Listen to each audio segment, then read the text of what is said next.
Früh und heftig hat es in Ammerang im Chiemgau geschneit. Darüber klagen auch die Schafe. Nicht etwa, weil sie frieren, sondern vor Hunger. Doch Rettung naht. Ja, ist ja gut, ich bin ja da. Es wird jetzt bald was kriegen. Jetzt ist halt ein bisschen viel, weil das jetzt ungefähr ein halber Meter ist. Und das ist zu viel, dass die Schafe selber nur was finden. Die finden da jetzt kein Gras mehr, aber die brauchen halt ein Futter für die Energie. Dass sie einfach halt, ja, ernähren können und fit sind. Und dann geht das. Selbst im Winter ist Quirin Frövis mit seinen Merino-Schafen so lange wie möglich auf Wanderschaft. Bei dem Schnee allerdings ist das eine ganz schöne Herausforderung. Ist klar.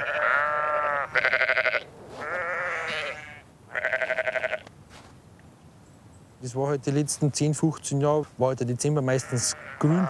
Aber mei, mit dem muss man, glaube ich, ab November bei uns in der Region einfach rechnen, dass auch mal ein Schnee kommt. So viel hätte ich jetzt auch nicht gebraucht, aber ist halt so.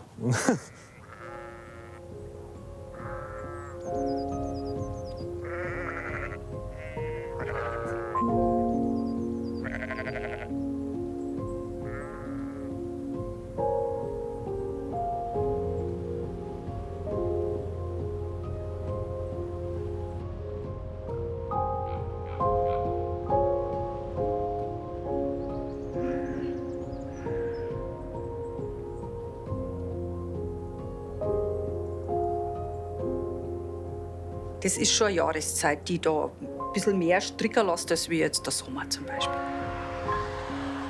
Weil die Wolle gibt ja ein Gefühl der Wärme ab. Und ich glaube, dann haben wir jetzt also von September bis Mai ist bei uns schon Hochsaison.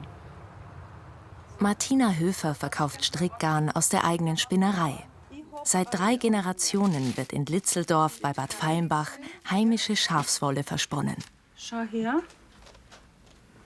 Die hat, das wird eigentlich auch ganz eine einfache. Und den Streifen oben, den strick ich dir. Ja. Und du strickst mir dann die anderen Teile dazu. Ja. Und einen Deckel hin. Ja.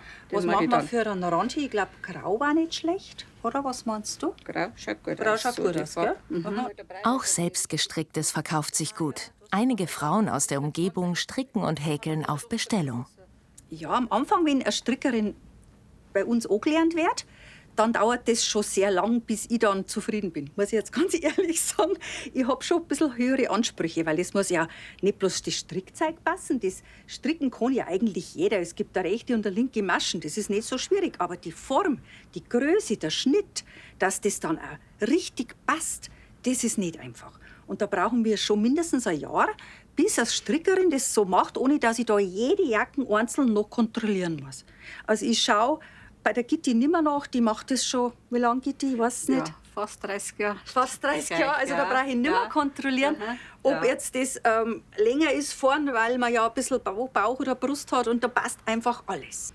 Mich freut es, wenn das Skifahren ist. Die Kundschaft kriegt jetzt eine schöne Jacken.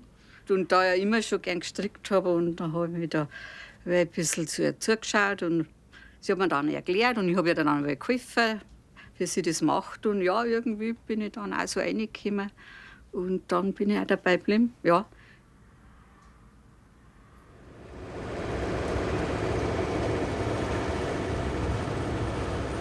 Inzwischen hat Quirin Frövis Heu vom Hof geholt.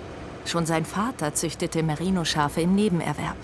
Quirin machte die Schäferei zum Beruf und schloss sogar mit Meisterprüfung ab. Dem Schäfermeister gehören rund 500 Mutterschafe und 100 Jährlinge. So heißen die Jungschafe.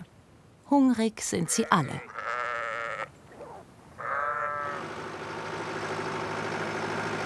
Das Heu stammt von den eigenen Wiesen und wird in langen Bahnen gleichmäßig verteilt.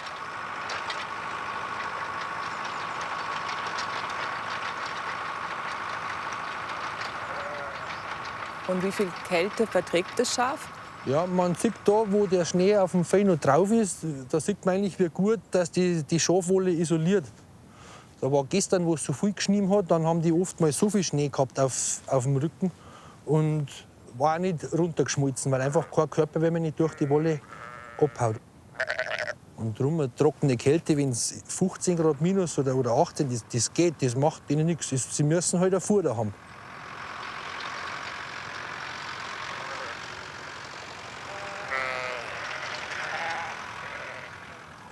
Was ahnen die jetzt? Also die wissen schon, dass es jetzt etwas gibt. Jetzt machen wir dann den Zaun auf. Kann vielleicht ein bisschen dauern, bis dann rumlaufen, weil sie durch den hohen Schnee erst mal durch müssen. Aber wenn sie es dann kapiert haben, dass da ein Hai ist, dann laufen die schon um. Jetzt, wenn ich dann einmal meinen Lockruf mache oder ein bisschen pfeifen, normalerweise heben jetzt dann alle die Köpfe und schauen. Seht ihr es? Die wissen genau, der Chef ist da und die kennen einfach, da ist eine Beziehung da zwischen Schäfer und seiner Herde.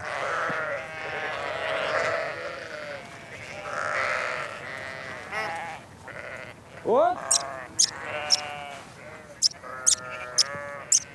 Da springt Zummer da, Mädels, jawohl.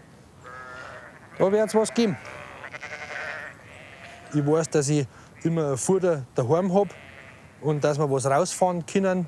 Und wir sind nicht weit weg. Wenn jetzt halt ein ganzer Platz wieder, weil Eisregen oder sonst irgendwas, dann können wir mit den Schafen auf einen Tag oder auf 2 Tage heimgehen und wir können uns in den Stall nicht tun.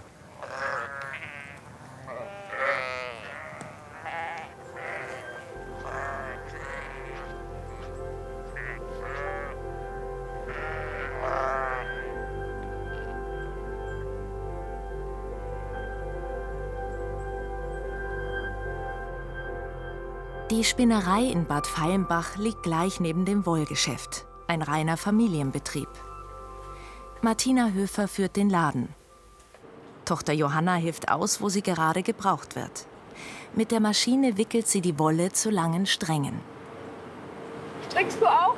Nee, nicht so. Dadurch, dass meine Oma gestrickt hat und meine Mama, ist das immer so gemacht worden. Genau, vielleicht kommt es noch, vielleicht später mal.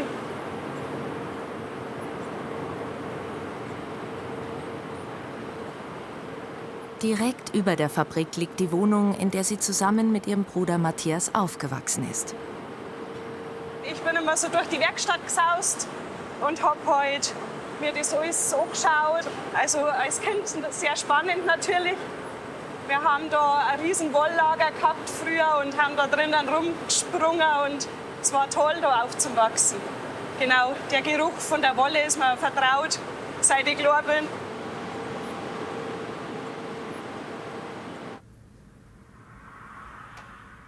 Naja, ich meine, wenn man ein Garn herstellt, muss es ja irgendwie wieder verkauft werden. Und wie ist dann so dieser Aufgabenbereich mit dem Stricken zu dir gekommen? War immer schon Frauensache bei uns im Familienbetrieb. Und die Männer waren in der Werkstatt und wir Mädels aber im Laden. Das hat sich einfach so ergeben. Das ist bei uns eigentlich schon seit 75 Jahren so, dass die Frauen immer gestrickt haben und die Männer die Garne produziert haben.